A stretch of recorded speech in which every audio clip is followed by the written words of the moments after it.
People v. Jennifer Crumbley, case number 222799990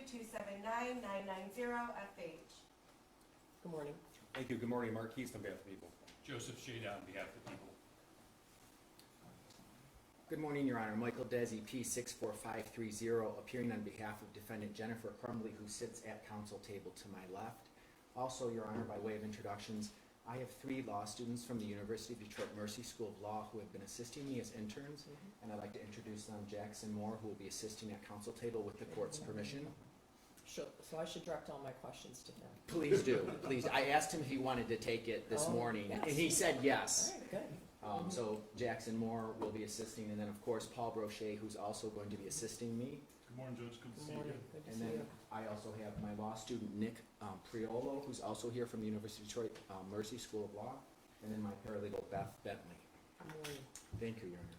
Good morning. Today is the date time set for defendant Jennifer Crumbley's motion for a judgment of acquittal or in the alternative a new trial. As you're well aware, I have read everything frontwards and backwards and all the cases that you cited. I've read the motion filed by the defense as well as the response by the prosecutor. The court also allowed for the defense to file a reply. The reply of the defense is partially responsive to the response that was filed by the prosecutor, but also contains allegations not supported by the original motion filed by the defense. The reply references a public relations firm allegedly hired by the prosecutor, as well as media outlets shadowing trial preparation at the prosecutor's office. Any argument about PR firms or alleged gag order violations aren't the subject of the motion filed and aren't relevant to the motion filed. Although these topics are undoubtedly of great interest to my long-term friends who are from the press and may have some future potential relevance, they do not help me decide this motion. Therefore, I don't want oral arguments on these topics. I am, however, very, very interested in hearing arguments about the proffer.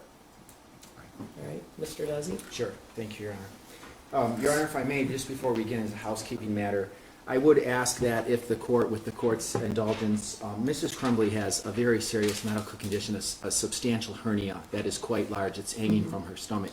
And I would ask, with the court's permission, that if the belly chains could be removed from her, because those are putting a lot of pressure on her midsection where that hernia is, and you can see it visibly from her body. I don't have an issue with that.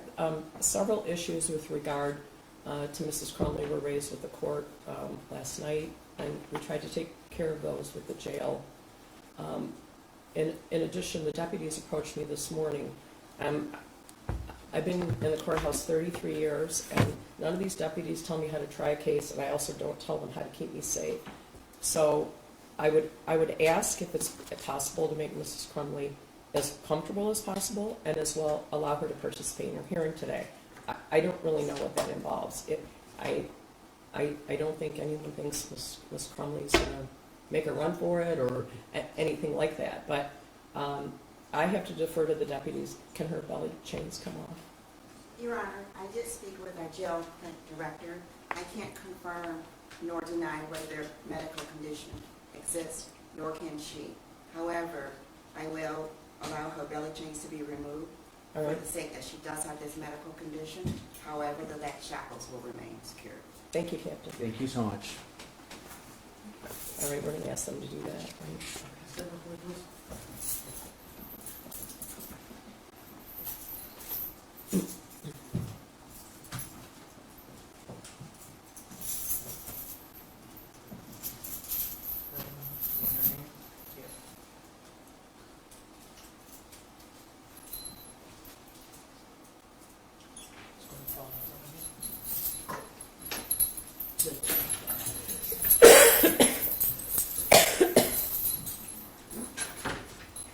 All right. Mr. Desi, the court is likely in agreement with you that there's been a discovery violation pursuant to MCR 6.201. I guess my real question is, what's the remedy? Sure. All right. Well, if Your Honor is inclined to, if you're agreeing with my position. Well, I said likely, you know. Okay. Well, I guess what My I'm... job's to have an open mind, right? Sure. Well, the reason I'm asking is because the prosecution has made arguments that the proffer agreements were not cooperation agreements, did not confer any sort of immunity, and did not require or offer anything in exchange for these witnesses' testimony. I believe each of those assertions are false, and if the court would like, I would like to walk through the language of the proffer agreement to the extent that the Sure. court would like to hear that.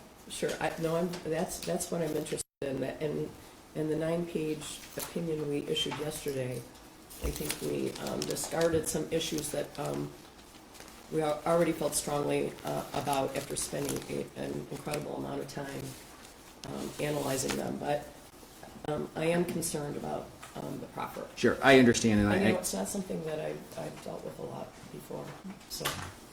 sure. If we could put the screen up, I'd like to show the proffer agreements. That way it would be a little easier for me to walk through the language. Okay. And I'm going to ask Mr. Moore to put up Defendant's Exhibit A, which is one of the proffer agreements. And Your Honor, just for the record, the two proffer agreements are identical, so it doesn't matter if we show one or the other. They're the same, all right? They For have this. Mr. Ejak and Mr. Hopkins. That's correct, for the two school officials. So, all right, just reading from the prosecution's brief, this is their response brief on page 3. This is what the prosecution says. Nowhere is in the agreements is there a grant of immunity or other agreement for testimony. They say there's no consideration in exchange for testimony, and the prosecution also says that it is a gross mischaracterization of the proffer agreements to call them cooperation agreements. So let's just start first by looking at the proffer agreement, just so we can be clear about what the facts are. This is section 2 of the proffer agreement, and it clearly tells us that the purpose of the proffer agreement is to receive truthful information from your client, including information about possible criminal activity by your client and others, to evaluate your client's credibility as a source of information and potential witness.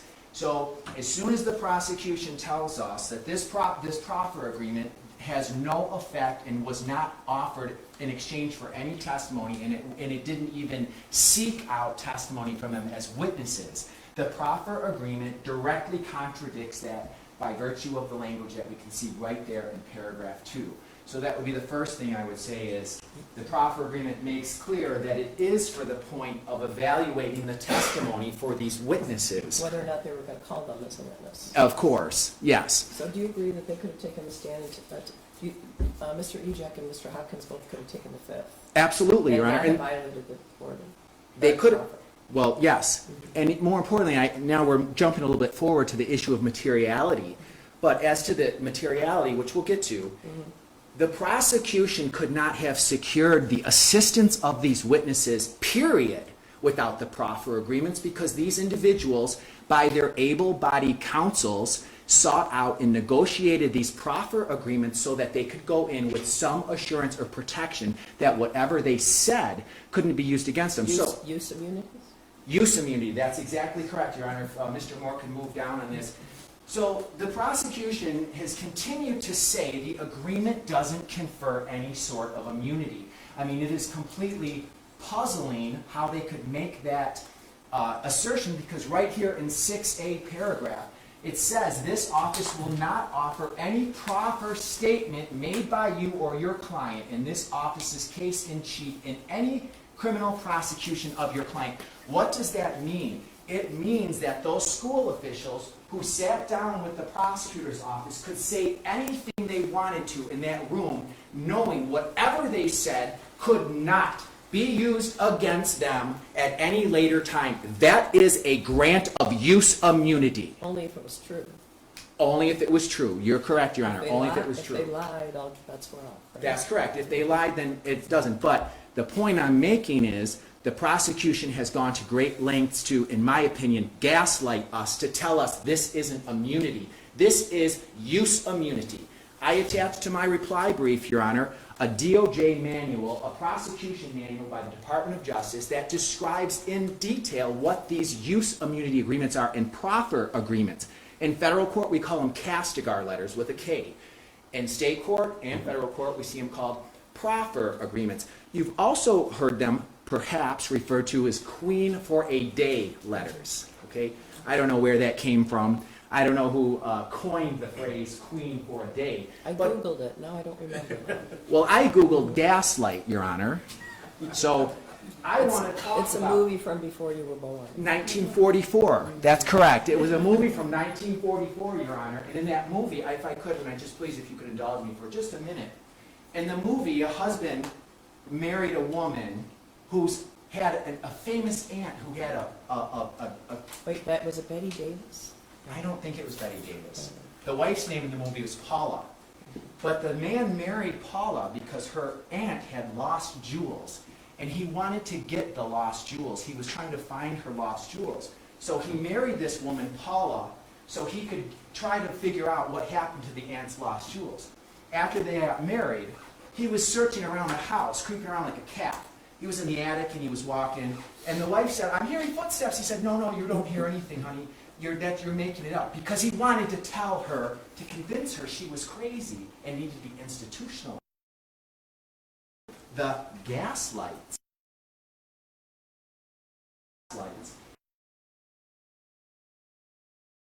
in your head. The point is, now the term gaslight, I don't think we heard it before about 3 years ago or 2 years ago, but we hear it all the time now. So I did take the time to figure out what it meant, but essentially stands for the idea that when someone's trying to tell you not to believe something that your eyes can see, they're gaslighting you. And that's what the prosecution is doing in this case by telling us that this agreement does not provide for use immunity. So why is it so important? Why do we care if this provides for immunity or not? Because MCR 6.201, if Mr. Moore could bring that up for a second. MCR 6.201, which is our discovery rule, which is the embodiment of the constitutional due process principles of both the Supreme Court's decision in Brady versus Maryland and Giglio. Those cases have decided that the prosecution has to turn over favorable evidence. So what happened? Perhaps the Michigan Supreme Court adopted this rule, MCR 6.201, that says upon request, the prosecuting attorney must provide each defendant, and then 5, any plea agreement, grant of immunity, or other agreement. So why is this important? Because we have now established that the Proffer agreement, if you can go back to that, please. The Proffer agreement provides for limited use immunity. So it is I don't even want to say it's my position. It's clear in the black letter of the rule that they had a duty to produce those Proffer agreements upon request of counsel. Was there a request by counsel, Your Honor? Yes, there was. Mr. Jackson, could you put the request up, please? They don't dispute there was a discovery request. They don't dispute that. Well, I just want to make clear for the record how we link together the Proffer agreement to use immunity to MCR 6.201 B5. So here is Ms. Shannon Smith's written formal discovery seeking all discovery pursuant to MCR 6.201. So what does that tell us? Where are we now? We know that they offered use immunity to these 2 witnesses. We know that there was a formal request for that discovery, and we know that the prosecution failed to produce those agreements either before or any time during the trial. They came out after, and that was due to, I guess, some public reporting by the Free Press. I believe it was Ms. Baldus' article who first disclosed the existence of the Proffer agreement. So if we could go back to the Proffer agreement, please. That's Exhibit A. So we now know that the Proffer agreement actually provides for immunity. If we can move down to 7. It tells us how they can, the cross-examination and rebuttal of inconsistencies. This office may use your client's proffer statement in any proceeding to cross-examine your client. Why is that important? Again, because the prosecution is arguing that this Proffer agreement did not provide for any assurances and that it didn't even contemplate that these school officials would testify as witnesses. That, Your Honor, respectfully, is gaslighting, because we can see what the Proffer agreement says. I don't think they said that. Well, I respectfully disagree. They say right here, there's no promises of favorable consideration. Your client's not entitled to any consideration regarding the charges. It's a gross mischaracterization of the Proffer agreements to call them cooperation agreements. They actually do say cooperation agreement it says cooperation in here, and It if I doesn't could- require them to testify. They could still have not testified. That's They could have correct. refused to testify. That's right? correct, they could have not. But Mhm. here's the point. Here's how they brought these witnesses to the table, to get them into court and to sit in that box to testify. But for the proffer agreements, those individuals could have asserted their Fifth Amendment, and as Your Honor knows, because you said it several times during the trial when there was a dispute about Ms. Crumbley's son testifying, and you told the defense, you're not going to put him up here so he can assert the Fifth Amendment, which is the law in Michigan and always has been, and of course Your Honor is aware of that because you already made that ruling. The same thing applies here. The prosecution couldn't have brought these witnesses in to testify if they were going to assert the Fifth Amendment. And they had every right to do so, especially considering the overt interest of their deficiencies and failures, and whether those deficiencies and failures rose to the level of criminal liability. So if they would have asserted the You mean of Jack and Hopkins? Yes. If they would have asserted the Fifth Amendment, Your Honor, they wouldn't even have been here. Right. Okay? Mm-hmm. And without them, we wouldn't have had any of this testimony about this meeting, this key meeting that this whole case was about, a couple hours before the shooting started, the meeting at the school. There would have, it's not that there would have been no testimony. There would have been no testimony about what specifically was said at the meeting. That's correct. The meeting was 12 minutes long, so Yeah. there's a video of Mr. and Mrs. Crumbley coming in. There are numerous texts and emails showing that Ms. Crumbley got the picture, that defendant James Crumbley got the picture, and Mrs. Crumbley showed the picture to someone she worked with.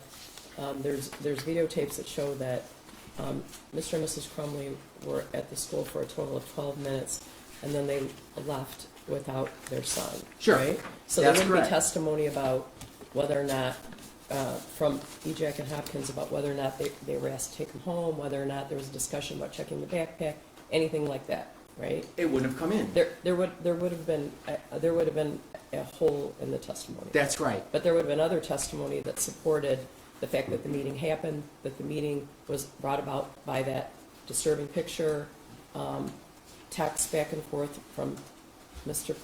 and Mrs. Crumbley to Mrs. Crumbley's friend. There was a lot of evidence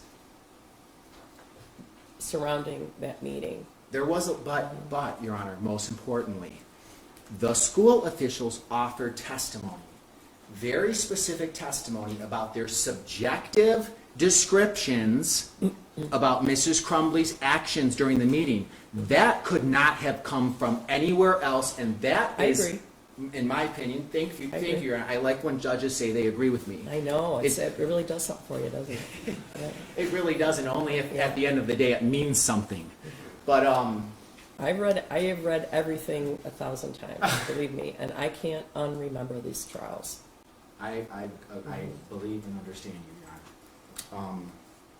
But the point I'm making is, it's not cumulative. So for instance, in the Chanel case, the People versus Chanel, the 2014 Michigan Supreme Court Yeah, case. that's the Mac Daddy, right? Chanel, 495, Michigan, 142. That's correct. So, assuming for the sake of argument, I haven't heard from the prosecutor yet today, assuming for the sake of argument that I agree with you that the prosecutor violated the rules of discovery, right? Yeah. You, I need to know what you say the remedy is. Well, I agree that credibility is always at issue. If I had $1 for every time I said that, I could retire right now. Credibility is always at issue, and it's clear that the statements of Mr. Ejek and Mr. Hopkins would potentially be used in charging decisions with regard to them. That's clear.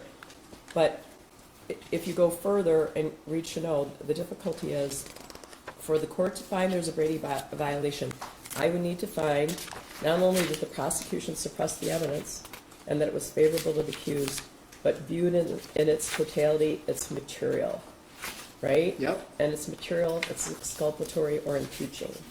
that's correct. So, Right. that's correct, I agree with that. Okay. But in the Chanel case, let's just be clear about why the Chanel case is not a good template to decide this issue. In Chanel, the Michigan Supreme Court said that there was a suppression, there was a violation, but that it wasn't material.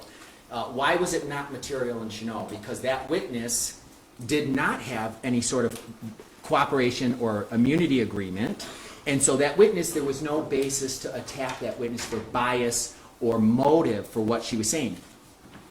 I see you want to ask me a question.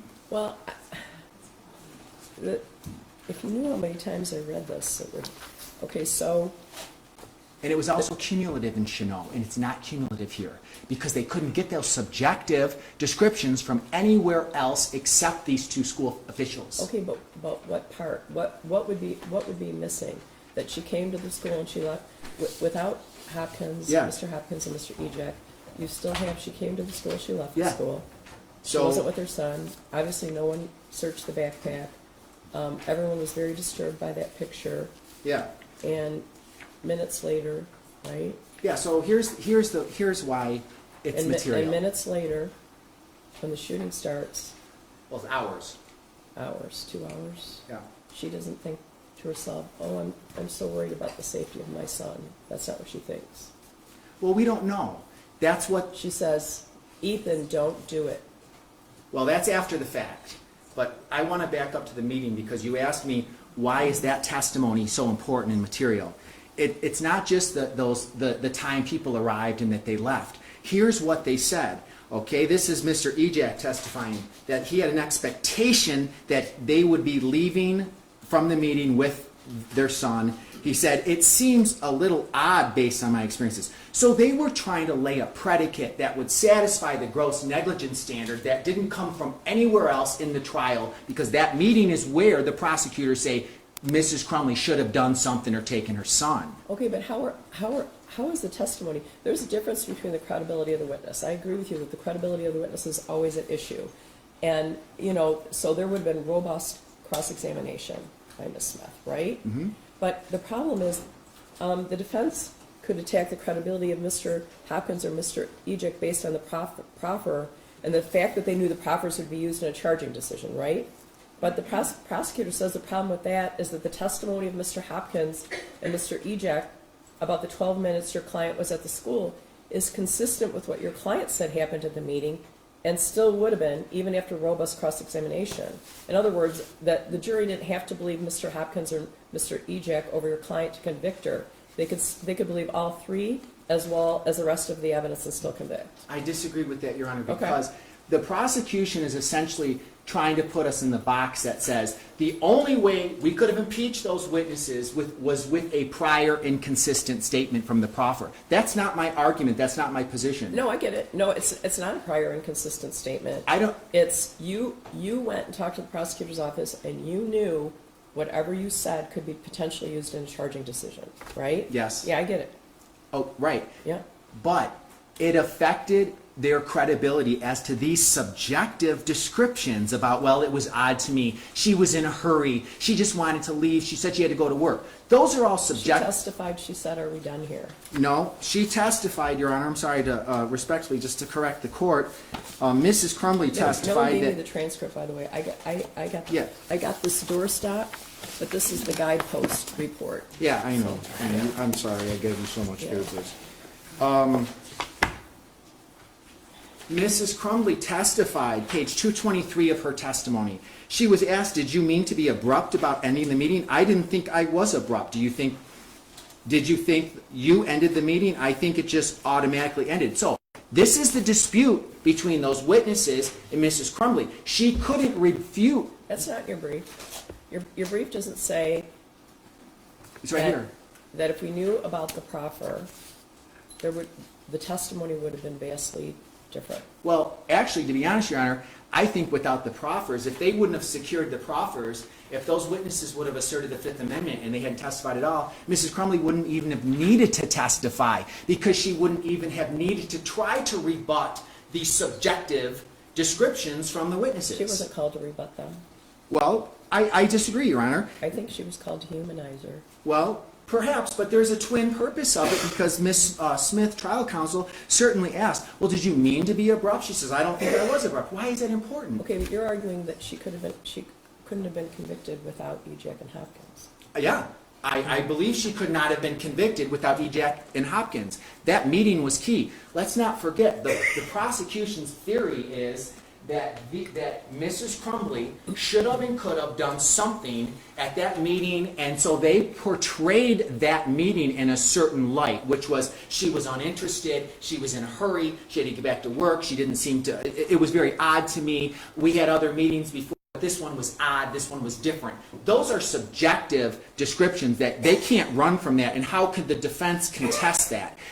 I don't believe Ms. Crumbley could have been convicted without the testimony of Ejack and Hopkins, because that meeting was the linchpin of the gross negligence insofar as the prosecution's theory was she should have done something then. Okay, wasn't the linchpin of the conviction the fact that there was that picture, it was sent to her, there's things all over Facebook about the gun that he got for Christmas. I don't disagree that some of those things... Don't get caught looking for bullets on your phone. Your Honor, I believe that those things in part could contribute, but we cannot now parse out after the fact the import of those two individuals' testimony juxtaposed against the other things that Your Honor is pointing out. So why would they have called those witnesses? What was the reason? Let's just think about it for a second. What was the reason for calling these witnesses to begin with? Because they could not establish the basis of what happened in that meeting in order to then say to the jury, she could have taken them at the meeting, she could have went and got counseling, and we already know, and Your Honor knows, they did not require the parents to take their son. They said, no, he can stay in school. Okay, but how does that matter? Any parent could come and pick up your child at any time, right? How does that matter? Well, because No, you're because ultimately the jury was being asked to decide. Do she you could have taken him home regardless. Sure, she could have, but they told her she didn't have to, and that there was the plan that he should be around his peers. So they made it optional. But this is where they tried to sway their testimony to help the prosecution, or say, well, but we thought they would take him. Okay, so you either thought you would take him or you were going to require them to take him. Which one is it? And it's my argument, Your Honor, that the prosecution was unhappy with what some of the statements of those witnesses. So they got up on redirect to try to bolster them by saying, well, what did you think was going to happen? Well, I thought they were going to take it. It was my expectation. That's substantively different. So the reason they called him was because they wanted the jury to hear this moment in time, 2 hours before the shooting. They wanted to focus on what the Crumbleys could have done, and what they ended up saying was, well, we thought they should take him, and it was odd, and she ended it abruptly. She didn't hug her son. Did they hug her son? No, she didn't hug her son. Those are subjective descriptions that wouldn't have come in from anywhere else. The jury was left thinking, well, these two school officials, they're noble and selfless, and they're just here to tell us what happened, without knowing that they were under the threat of prosecution. Let's not forget, the prosecution... They were still under the threat of prosecution. Sure. Part of the problem is, in your brief, is you assume that, or think that if Mr. Ejack and Mr. Hopkins were charged, then that exculpates your client. All 4 of them could have been charged. Yeah. In theory. Sure. In theory. Sure, and a jury Yeah. also could have said, well, if these guys are facing criminal prosecution, then we should be thinking more about what their failures were, and maybe it wasn't that she was grossly negligent. They didn't know that. So back to my point, the school officials could come in and look noble and say, oh, we're just doing this. And, Your Honor, just to remind the court, the prosecutor announced the day after James's verdict that they wouldn't charge the school officials. So why is that important? Because they dangled that carrot over them to cooperate.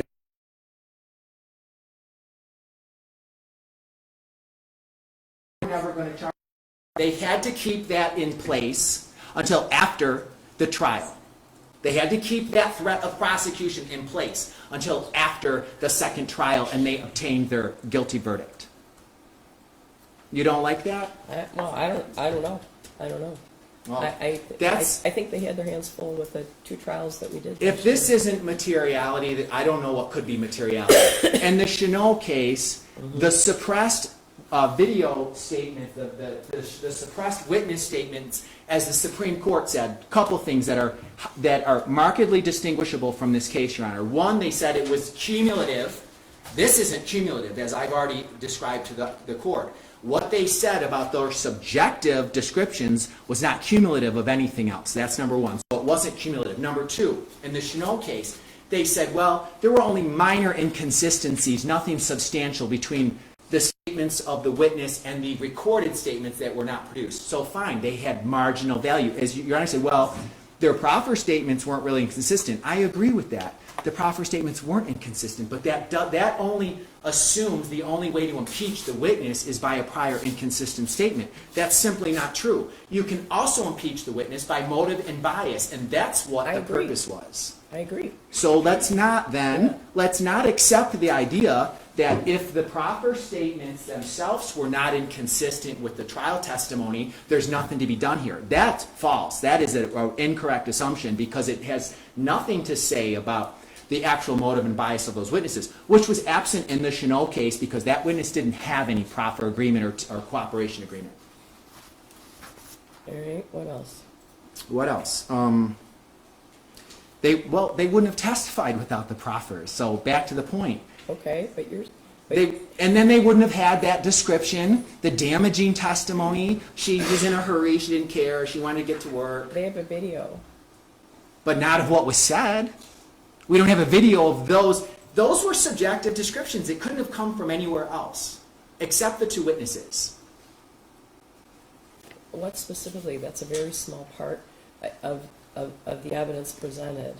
Oh, I don't think What it's... happened that day. Well, but that's the key evidence. It's the last interaction between the parents and the school officials and the son. Why is that the key evidence? Because when they argued... She goes to the school and she leaves the school. Her and Mr. Crumbley. Because they And he's said, not- it seemed a little odd based on my experience. That's page 45 of EJAC's testimony. Okay. Typically, he says, he's trying to help the prosecution. Typically, parents follow the direction. He says, I did think it was strange they didn't take their son out. That's page 71. The expectation, my expectation was that he would be leaving with his parents. Those are all subjective descriptions that only could have come from those witnesses. That your Honor's, your point is, well, we know what time they got there, we know what time he left. Sure, we know there And was we a know what meeting. happened before that, and we know what happened after that. But the prosecution's theory was, in closing, they were at the meeting and they could have taken these steps at that time, but they weren't interested. They were in a hurry. She wanted to go back to work. Okay, but So- they don't need EJAC and Hopkins for that. I think they do. Because, well, how could they make that argument and say she was in a hurry, she wanted to go back to work, without their testimony? Well, she obviously did not tell them that they gave him a gun for Christmas, and that it was all over Facebook, and that she had heard about the bullets the day before, and that there was that horrendous picture, right? That picture that should be disturbing to any parent that was sent to her. She was so disturbed by it, she showed it to someone she worked with, right? And then she goes there, and did EJAC and Hopkins check the backpack? No. No. But she didn't check the backpack either. Right? She didn't check the backpack either. Well, as we know from at least the guidepost report, the guidepost investigation found that they should have checked the backpack. Don't be hurt when I tell you I didn't read it. I won't be hurt because It's not relevant to it this is proceeding. 563 pages. It's not relevant to these proceedings. And sadly, I know most of what's in there firsthand. It may not be relevant per se, other than to show the context that these individuals were facing. If the parents were grossly negligent, then the school officials could have been grossly negligent. Probably. And the jury could have Probably. decided where they wanted to place that amount of blame, whether to reach guilty on the gross negligence. That's like a comparative negligence civil theory or something. No, Your Honor, it's like okay, do you think that we were going to tell the jury, okay, these three all messed up, pick one? the standard is beyond reasonable doubt, Your Honor. Right. I don't need to tell you that. I know you know. That's all they needed to do was create some doubt, and they shored up any doubt that may have existed by virtue of bringing in those two schools. I feel like what I'm hearing from the court is that this meeting was inconsequential, and I'm reading this. It wasn't inconsequential, but you're telling me that if there wasn't testimony about what happened at the meeting, or if their credibility was in doubt, which it would have been, their credibility would have been in doubt based on this proper. You're telling me that if all that happened in the meeting was not presented to the jury, your client wouldn't have been convicted. That's what you're telling me, and I think that's a big leap. Well, hold on, Your Honor. Let's back up. The Chanel case in the Michigan Supreme Court, they made clear, I don't have to prove to you that we would have won an acquittal. I only have to prove there is a reasonable probability that the outcome could have been different. And then Justice McCormick goes on to write what that means, and it means that there's a lack of confidence now, because looking back, we have to say, and Your Honor's pointing out this, fine, that's fine. We have all these things. But how can you take out that damning testimony from those two individuals, their subjective damning testimony about what they say, oh, she's in a hurry, she doesn't, this was odd, this was unlike other meetings. That's damaging testimony. So you might be ready to say, well, you had 8 other pieces of evidence, and you're telling me, Mr. Desi, you want to remove the 2 pieces, but isn't 8 enough? Well, no, it's not a sufficiency of the evidence It's standard. whether it undermines the confidence in the outcome. It absolutely undermines the confidence of the outcome, because they could not have received that testimony of that nature from anybody other than those school officials. But this is, and I know I've said it a few times, and you're probably going to tell me to stop saying it, these were subjective, these were highly subjective descriptions of what they believed was Mrs. Crumbley's mindset.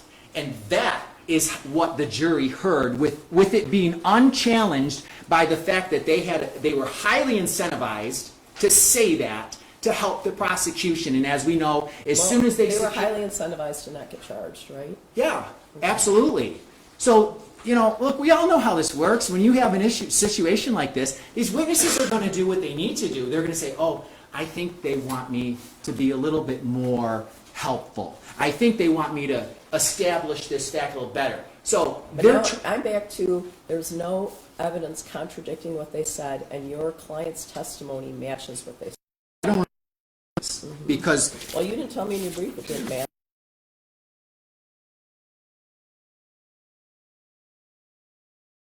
If you like it. Your Honor, my brief was 35 pages long. The court roll's only 20 pages. I mean, can I tell you something? My brief was actually closer to 45 pages. You did a good job on your brief. It wasn't a brief. Yeah, it's a oxymoron, isn't it?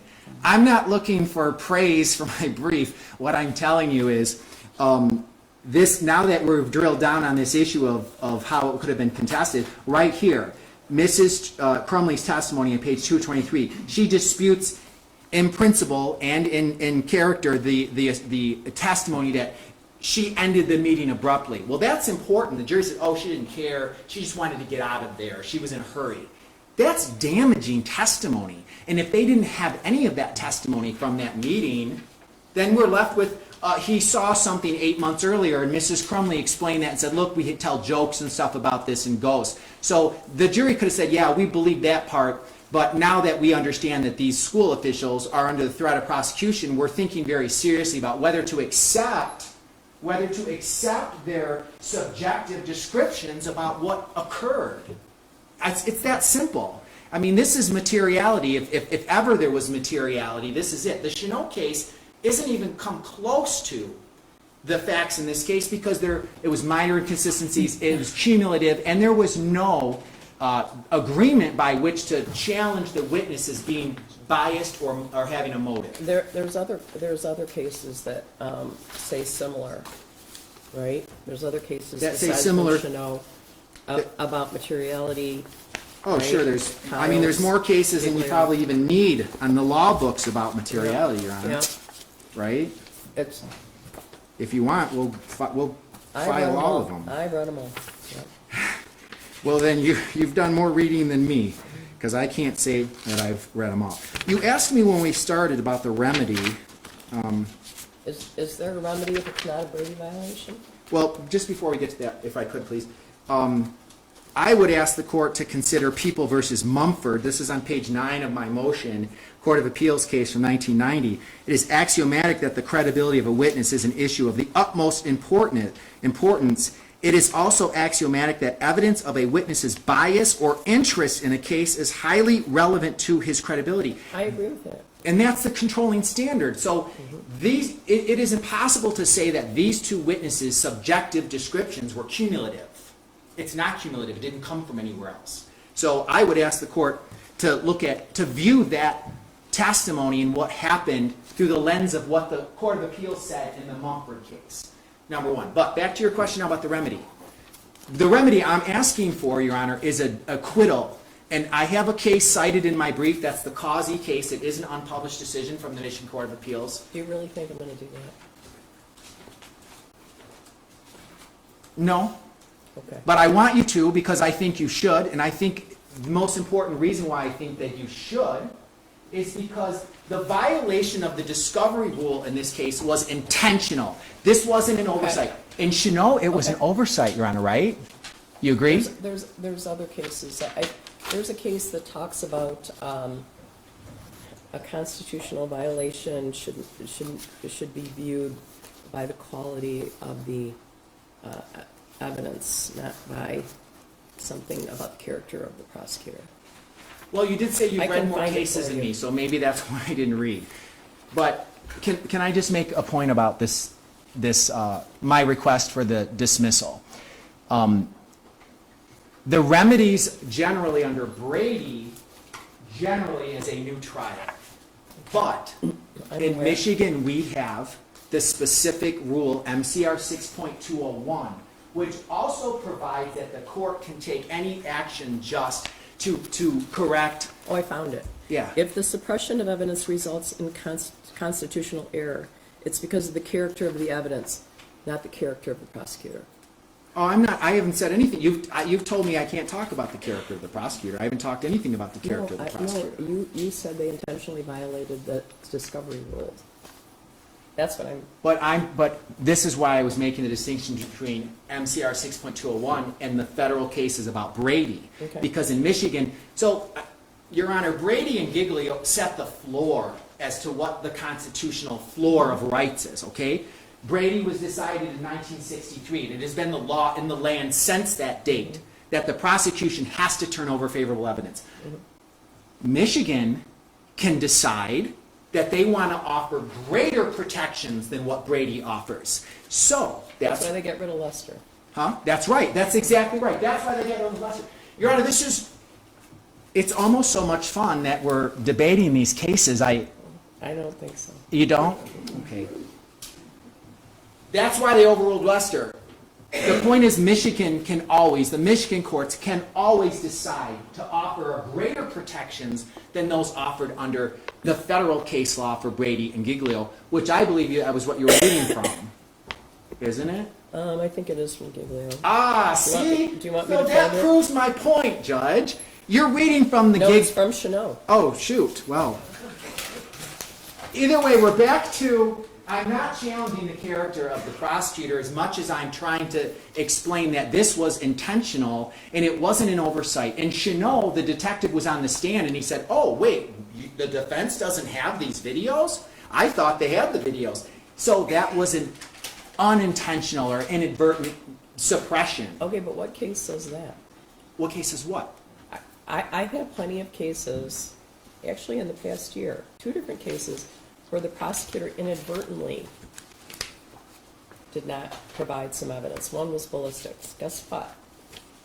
Brady violation. It's Yeah. over. There isn't a case that says intentional or unintentional, right? If No, there is, but- I'd like to know what it is. Okay, but in Michigan, in the Causey case that you don't like, I don't like it. Why? well, you said you don't think I'm going to do that, do you? In Causey, they said that you could do it. In Causey, they said that dismissal is an available remedy. Oh, you said acquittal. I mean, I guess it's the same. I think it's the same. So in Causey, the court said that if you're going to consider it, if you're going to consider a dismissal, we have to consider certain factors, and these are listed on page 5 of my brief. That is not brief, as you've indicated. And starting with People versus Al Hiswani, I won't go through these, but there's a number of factors that the court has to consider whether it wants to grant as to the appropriate remedy. If Your Honor doesn't accept the notion that a That case is dismissal... unpublished, right? And Yeah, it's unpublished. And non-binding. Yeah, you're right about that. We're all going to agree on that too, Your Honor. It's one thing, before we leave here, that will be something we agree on. But these cases, and Leo is also cited in my brief, People versus Leo on page 6, same thing. These cases make clear, People versus Clark also, these cases make clear that the court should balance a number of factors when determining what the appropriate remedy is for a discovery violation, and Causey makes clear that the court can do so independent of whether it finds a Brady violation. Causey says, you know what, we don't have to concern ourselves with finding a technical violation of Brady, because in Michigan law we can rely on MCR 6.201 to offer an additional remedy above the floor that's offered by Brady and Giglio. You like it? You don't like it? I'm gonna read it more thoroughly. Okay. Would you like to hear anything else from me about the materiality and the proffer Not at the agreements? moment. If I think of it, I'll let you know. Okay. All right? Thank you, Your Honor. Prosecutor? Oh, and you never did grant my motion to exceed that 20-page limit, although you told me my brief was... I stopped reading at 20 pages. Oh, my. Well, then, I'm in trouble if you start reading. But if we could, just for housekeeping purposes, at some point, make clear that the motion is then That's accepted. great. Mr. Keys? Judge, there were so many fundamental misstatements of law and fact there. I'm going to have need some time to reply. I will answer any questions you can you have. reply. Do you concede that there was a discovery violation? No, absolutely not. And I want to start off with a few things. And I'd call it gaslighting just now, but this isn't a game, Judge. It's not a game, okay? I'm well Number aware one, of that. I'm well aware of that. the prosecuting attorney made it clear as early as February of 2022 that the evidence that she had reviewed did not support charges of either Nick Ejack or Sean Hopkins, as early as February 22. Number two, we can't go back in time to manufacture a new defense when one is not supported by either facts or evidence. And I'll get to that later, Judge. Number three, those witnesses were subpoenaed to court. They didn't show up because of a proffer agreement. They were subpoenaed. In the plain language of the proffer agreement I know, but supports they that. didn't. But you didn't say that they had to testify, but they could have still taken the fifth, right? Yeah. Any witness can attempt to take the fifth for any reason, Judge. Any witness can. There's nothing regarding the proffer agreements that indicates that the only reason they showed up to court was because of that. Okay, but why didn't the prosecution provide that information? Maybe we wouldn't be here. I'm positive that decision wasn't an offhand decision by an APA or a Bates stamping. I want to paralegal. read the rest of the court rule that counsel didn't read through. And that's 6.201B5, the entire sentence, Judge. Yeah. Any plea agreement, grant of immunity, or other agreement for testimony. Grant of for immunity, testimony. comma. There was no grant of immunity, Judge. It's not use immunity? It is not, Judge. The only way to grant immunity is to petition a court for immunity. It's to contain a verified statement to what these witnesses could be immune from. And the statutes on immunity, that's 767.A7 and 780.701, specify that. They also specify that immunity is regarding testimony. There was no agreement for testimony. I want to give the court a little bit of background. There was an agreement not to use it in a case in chief if they were charged, right? Anything they said in that meeting, yes. Yes, Judge. Mm-hmm. No agreement for testimony, no discussion of testimony. I want to go through the background of that, Judge. First, I want to talk about... I'm going to let you say everything you want to say. Thank you, Judge. Jennifer Crumbley was convicted based upon her level of gross negligence because she was the cause of these 4 deaths and because what her son did was reasonably foreseeable to her. Nobody else, her, Judge. That's why she...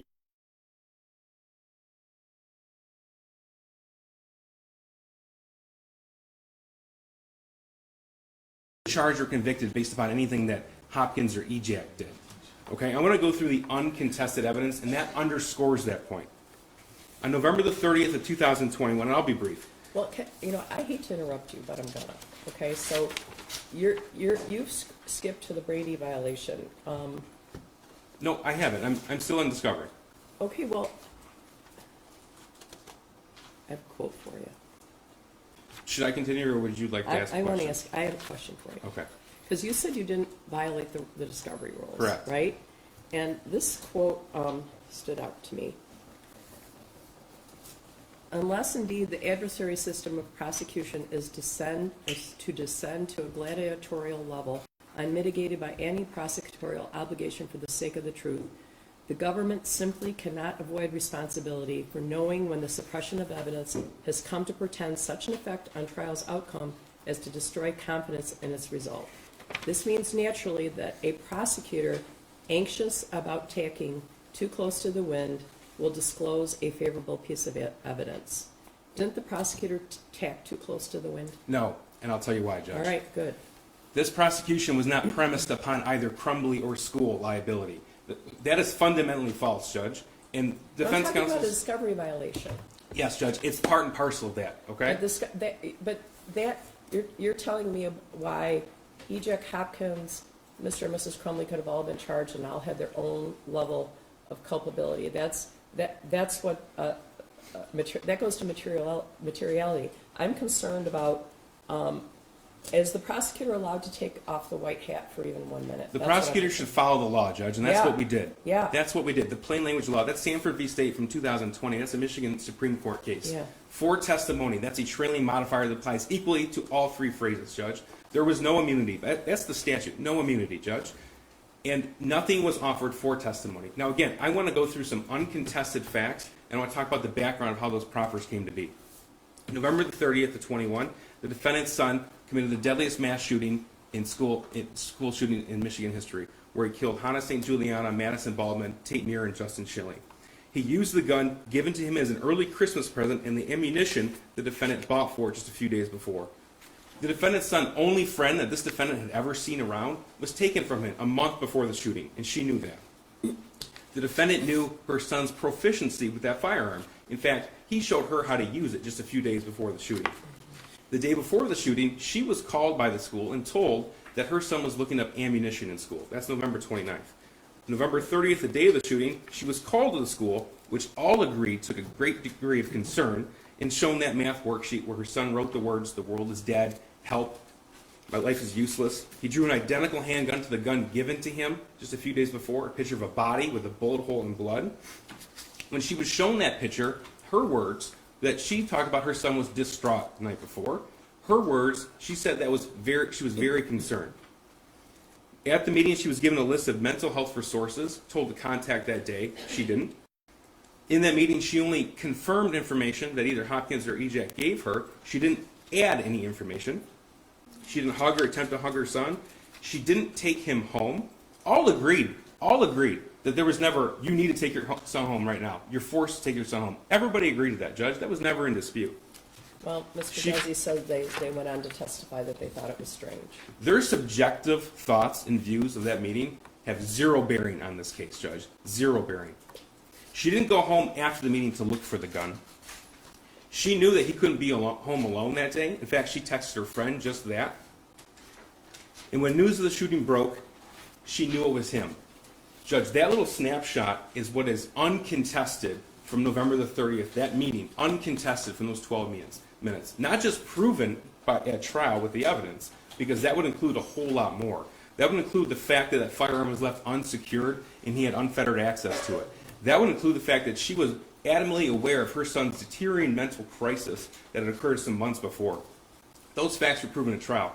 But we're talking about just the meeting and what's not in dispute. Because the fact of the matter is that the majority of this case came through text messages, Facebook returns, GPS pings, phone tower records, and surveillance video. That's the bulk of the case. That what happened in that meeting, not in dispute at all. This is not a case of mistaken identity where witnesses had an incentive to identify a shooter as opposed to somebody else, like in Chanel. This is not that case, Judge. The fact of the sheer volume of uncontested evidence underscores that fact. So I want to talk about the proffer agreements themselves. Do you agree that at the time of the proffer, Mr. EJAC and Mr. Hopkins were subject to potential criminal prosecution and knew it? They were incentivized. No, I don't agree with that, Judge. You don't agree with that? I don't agree with that. No. You don't think they knew she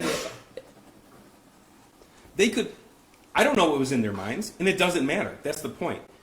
There was intense... If you had gone in there that day, wouldn't you have thought, geez, I could be subject to criminal prosecution? I think even Mr. Hopkins testified he wished everything went different. He was the only one to testify that he wished that day had gone differently, Judge, and would have done something differently. Now, the fact of the matter is, after the shooting, in the wake of the shooting, there was intense media speculation, locally, nationally, and internationally, I'm aware. whether anybody in that school would be charged. Some of those individuals were afraid, Judge, I'm sure of it. That's why they retained attorneys.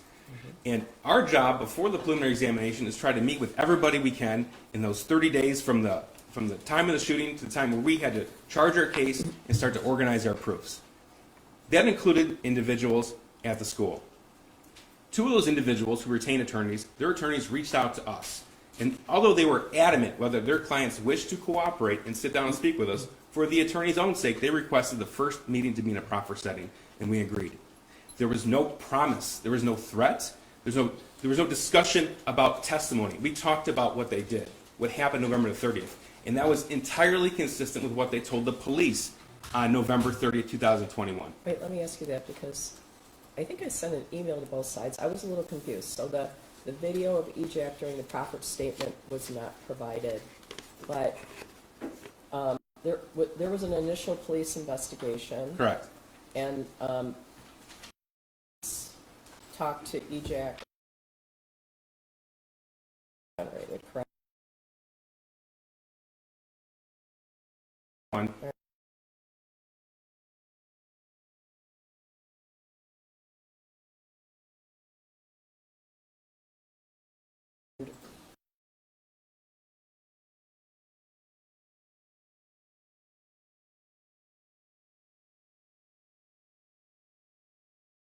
Talk to them.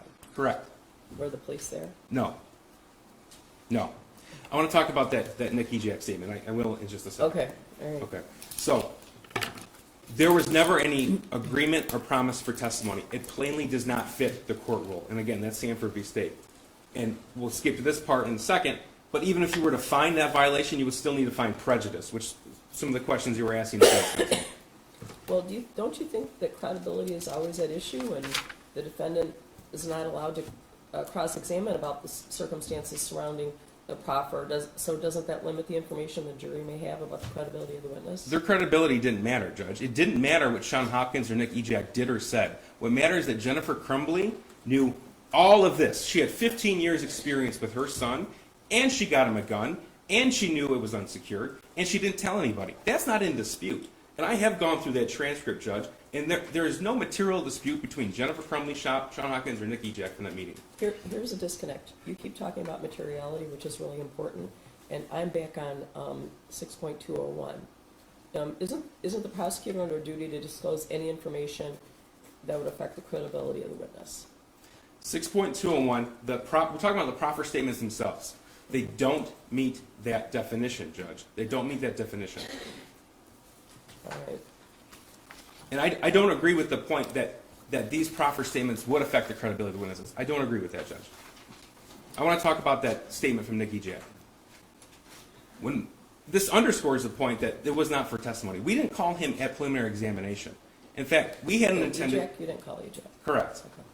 We didn't intend to call him at all until defense counsel put Nick Ejak on her witness list in December of 2023 and indicated that she was going to call him.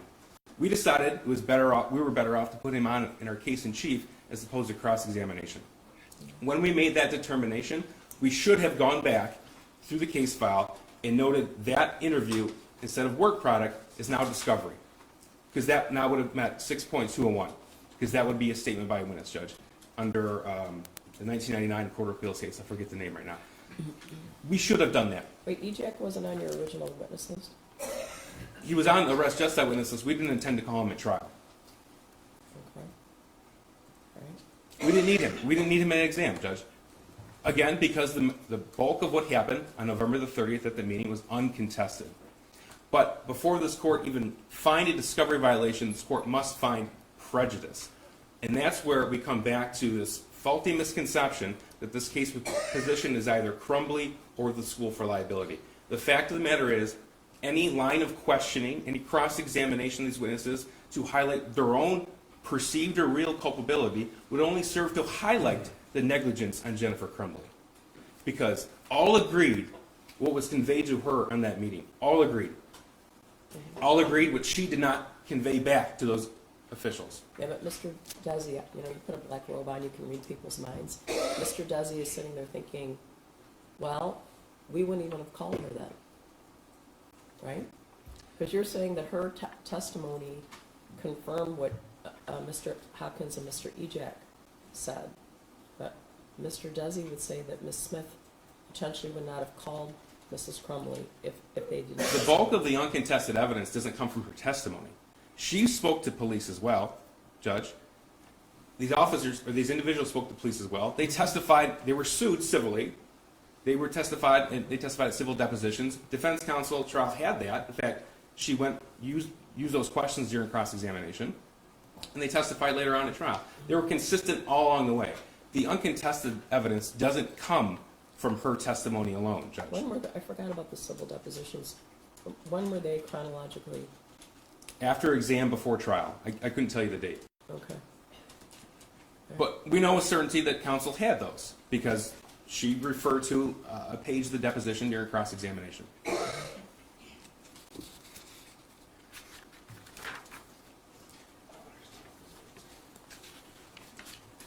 Judge, there can be no I disagree fundamentally with counsel. This is not cumulative evidence. There can be no prejudice, especially the Nick Ejak statement. It only supports the prosecution theory. It only bolsters it, Judge. There's no inconsistencies there. Now, when we get to Brady, when we talk about favorability and materiality, because the court is correct. Before a Brady violation is found, you need to show that this evidence is either impeaching or exculpatory, and that a materiality is the reasonable probability that the evidence, had it been disclosed, would result in a different outcome. That is not here. That is not the case here, Judge. There can be no showing of materiality. Not a different outcome. Is there confidence in the outcome? Can you say that again? I don't know. When we were talking about these cases, this case, like, it's not my job to say, oh, I think the jury verdict would have been different. Like, that's not my job, right? But my job is to say, do we now lack confidence about the verdict? Right. It's a different thing, right? The standard is reasonable probability that had the evidence been disclosed to defense, the result of the proceeding would have been different. Kyle's talks about, in essence, is this a verdict worthy of confidence? I agree with that. It absolutely is, Judge. Again, this has never been the case. Our prosecution never hinged upon any perceived or real liability on behalf of Sean Hopkins and Nick Ejak. Should they be successfully sued or successfully prosecuted at some point in the future, that would have zero impact on Jennifer Crumbley's convictions, because she was convicted based upon what she didn't tell anybody, what she knew, what she didn't do. The level of uncontested evidence there, that's what speaks volumes, that's what shows and underscores the level of confidence in this verdict.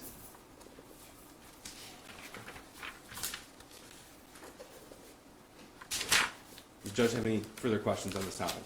Not at this exact moment. I'm going to let Mr. Desi respond if he would like. I'm going to let you respond. I'm going to let everybody say whatever they want.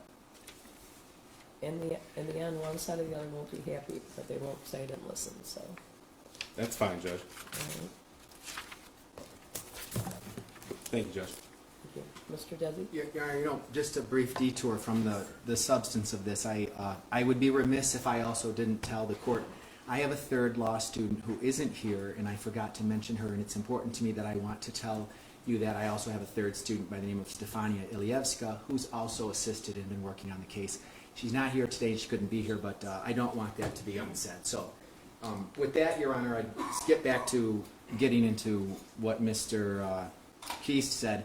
You know, he just said, well, we didn't even need Ejak, we were going to call him. Well, then why did you call him? I'll tell you why. He told you why. Well, Ms. Smith was going to call him. Well, we're adversarials. We're adversaries, so I don't have to accept his assertion as to why he called him or didn't call Well, him. it would make sense because it was a chronology. Because Mr. Hopkins talked about what happened in the office, and then Mr. Ejak came down. So You're not chronologically, You're not gonna like what I'm gonna say, but they called him because they wanted him to say that it seemed a little odd. Typically, parents follow the direction. They called him to get those subjective descriptions that they could then use as the basis for gross negligence. okay? So, the prosecution's just being absolutely recalcitrant about even acknowledging what MCR 6.201 says, even though we talked about gaslighting and what the husband was trying to do with his wife. They're still saying it's not an immunity agreement. Well, then they don't understand what a use immunity is. If that's the case, respectfully, they're just telling us not to believe something we can see with our own eyes. The subjective testimony is the key, and I know you said you read everything. I don't want to get caught up in my papers, but Mr. Hopkins also provided a wealth of subjective testimony. He had concerns of suicide. That was on, of course, we already know that. I don't have to tell you. Yes. Yes. He didn't want him left alone. He wanted him to be seen as soon as possible. I wasn't expecting them not to follow through, page 138 of Mr. Hopkins. Why am I telling you this? Because this is subjective testimony that went to the core of gross negligence. But here's my other real dispute with the prosecution and what they're arguing. They're arguing that there's sufficient evidence notwithstanding. That is not the standard. Materiality is not a standard of sufficiency of the evidence. Sufficiency of the evidence just says, well, there's other stuff that would support the conviction. That's not what we're doing here. Well, that's about the confidence. That goes to whether or not you have confidence in the result, but it also goes to whether or not there's a difference between credibility and impeaching of the testimony. So they also say that Sure. other evidence provided in the trial supports what Mr. Ejek and Mr. Hopkins said. Well, yes and no, because the prosecutor also said, oh, there was this, there was this, there was this, there was all of these other things. So what he's suggesting to you is you should find that there was sufficient evidence to support the conviction. There's just, there's case law. I know I stopped at 35 pages. I told you I already edited out about 10 pages. But I had a lot of case law in there about this exact point, and I took it out because I didn't think we were going to fight about it, or just, I shouldn't say fight. We're not fighting. We're debating the issue of it. But there's lots of case law that says materiality is not dependent on a sufficiency of the evidence. And it's back to what Your Honor said with Cheneau. We have to ask, can we have confidence in this verdict, not given the fact that they withheld and suppressed this information? I understand why the prosecutor wants to tell you they didn't have to give the agreements, because it's so obvious the materiality is met in this case. So they're going to go back to square one and say, well, we didn't have to give the agreements. We don't think we needed to provide them under 6.21. We're not going to go back through it because we can read it for our own eyes. So I would suggest that the materiality in this instance is easily demonstrated. I don't even think it's a close call because there was no other testimony about that meeting.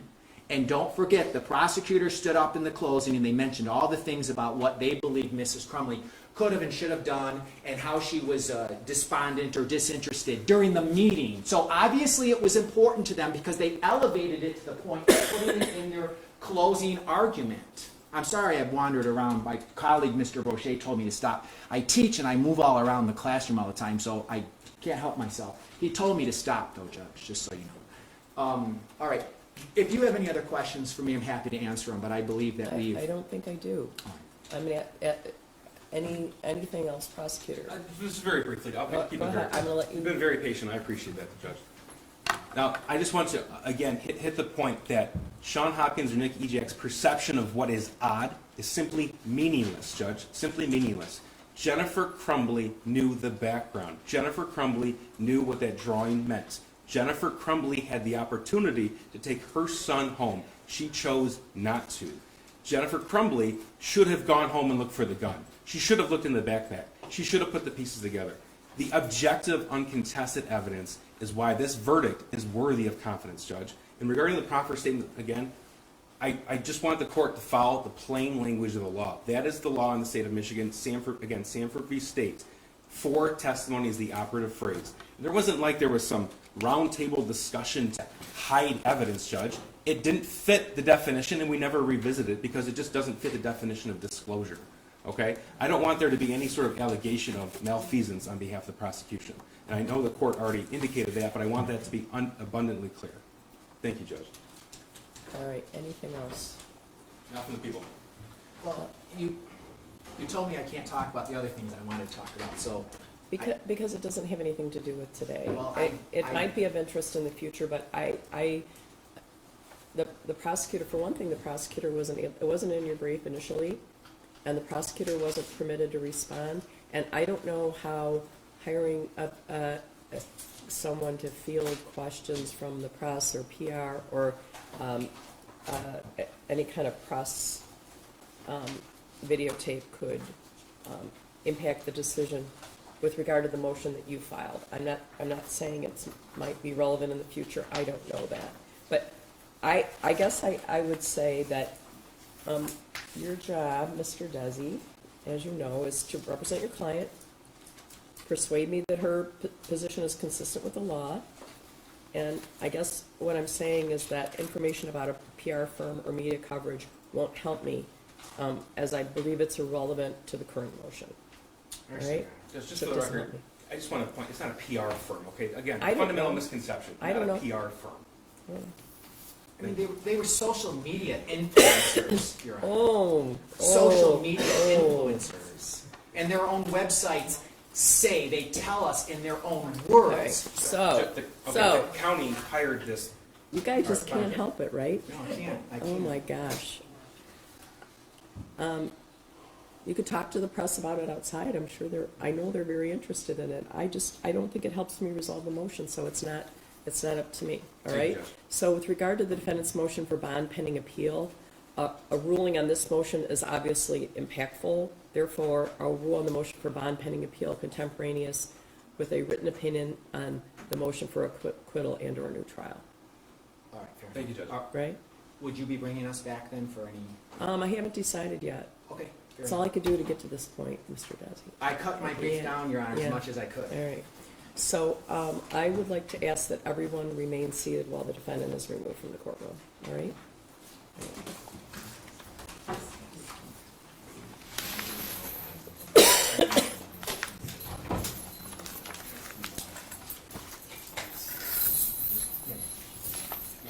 Just off the record, just will the court cancel her writ? Cancel her writ. Oh, yeah, she'll be sent back right away. Okay. Maybe today, maybe today. Hmm? Ms. Williams says it takes 1 to 2 days, Understood. but I suspect that they will do it quickly. I suspect.